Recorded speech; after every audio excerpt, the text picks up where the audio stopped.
علیکم رحمۃ اللہ۔ جی پیارے بھائی، آپ کا سوال ہے ابو داود کی اس روایت کے متعلق جس کی سند حسن ہے،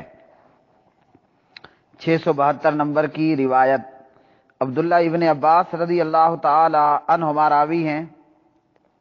نبی علیہ الصلوۃ والسلام اس حدیث کے اندر ارشاد فرماتے ہیں، خیارکم الینکم مناکب فی الصلاۃ، فرمایا کہ تم میں بہترین لوگ وہ ہیں جن کے کندھے نماز میں نرم ہوں،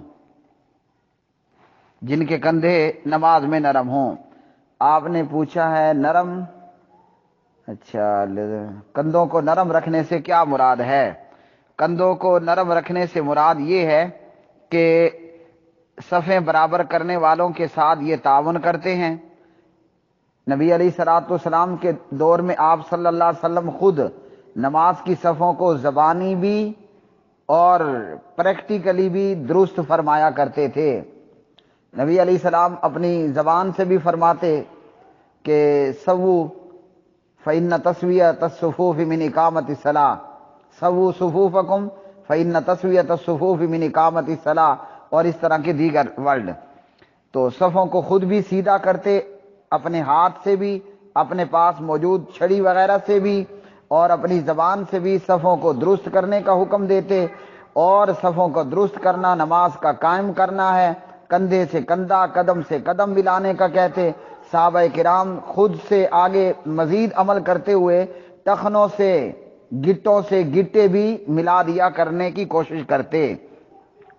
اب جب آپ کے کندھے صفوں کو درست کرنے والا کندھوں کو کندھوں سے ملا رہا ہوتا ہے، بعض لوگ ڈیٹھ بن کر کھڑے ہو جاتے ہیں، آپ پکڑ کر اس کو اپنی طرف کھینچیں گے، یا صف درست کرنے والا اس کے کندھے کو ساتھ والے کے کندھے سے اس کو ساتھ والے کے قریب کرنا چاہتا ہے، وہ کھڑا ہے اسی طرح اکڑا ہوا، ادھر کو ادھر نہیں ہوتا۔ تو فرمایا تم میں بہترین لوگ وہ ہیں جن کے کندھے نماز میں نرم ہوں۔ اگر پہلے تو چاہیے یہ آپ ویسے ہی کندھے سے کندھا ملائیں، یا امام نے زبانی کلامی آپ کو کہہ دیا میاں کندھے سے کندھا ملاؤ، قریب قریب ہو جاؤ، صفوں کو برابر کرو، آگے پیچھے مت ہو، بیچ میں خلا پیدا مت رکھو، سنتے ہی کر لینا چاہیے۔ لیکن بعض لوگ ایسے ہیں کہ جن کے کان میں آر پار جو ہے وہ ٹنل ہوتی ہے، ادھر سے سنا ادھر سے نکل گیا، عمل کوئی نہیں کرنا۔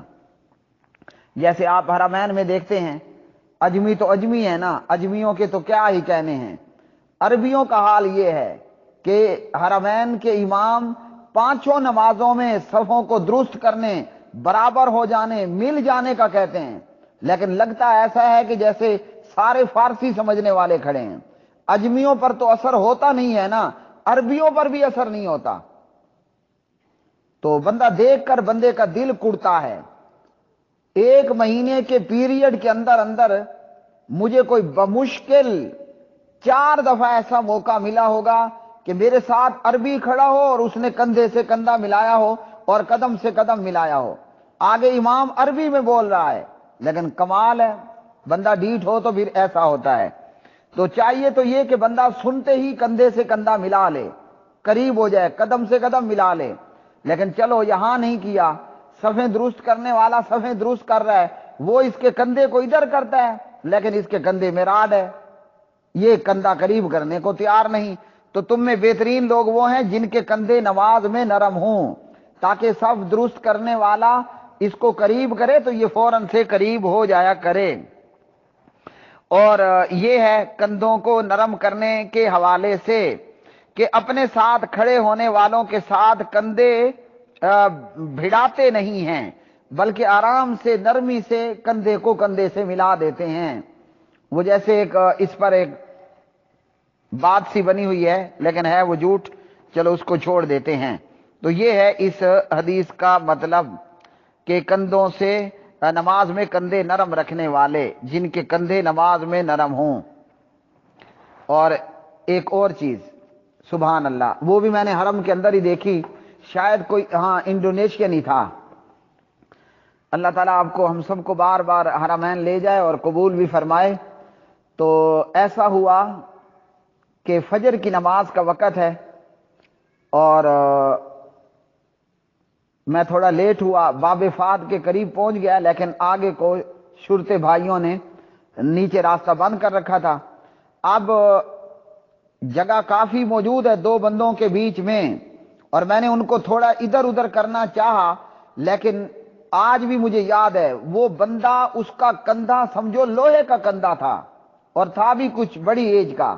میں نے اسے تھوڑا ساتھ والے کو ادھر ہونے کو کہا، بیچ میں کافی جگہ موجود تھی، تو میرے جیسا آدمی آرام سے بیچ میں آ سکتا تھا. اور میں نے 2 دفعہ اسے ادھر کرنا چاہا، لیکن ایسا لگتا تھا جیسے لوہے کا پلر ٹھہرا ہوا ہو. اس نے وہ نہیں ہٹا اپنی جگہ سے. یہ ہے کندھا سخت ہونا. پھر میں ادھر سے ہٹا اور قریب والے کی جگہ ساتھ میں ہو گیا. تو نماز میں کندھے نرم ہونے سے یہ بھی مراد ہے کہ کسی کے لیے جگہ بنانی پڑے تو جگہ دیتے ہیں. نماز کے اندر بھی آ کرنا دل تنگ، دماغ تنگ اور طبیعت تنگ کی تنگ ٹھہری ہوئی ہے. اللہ تعالی عمل کی توفیق عطا فرمائے.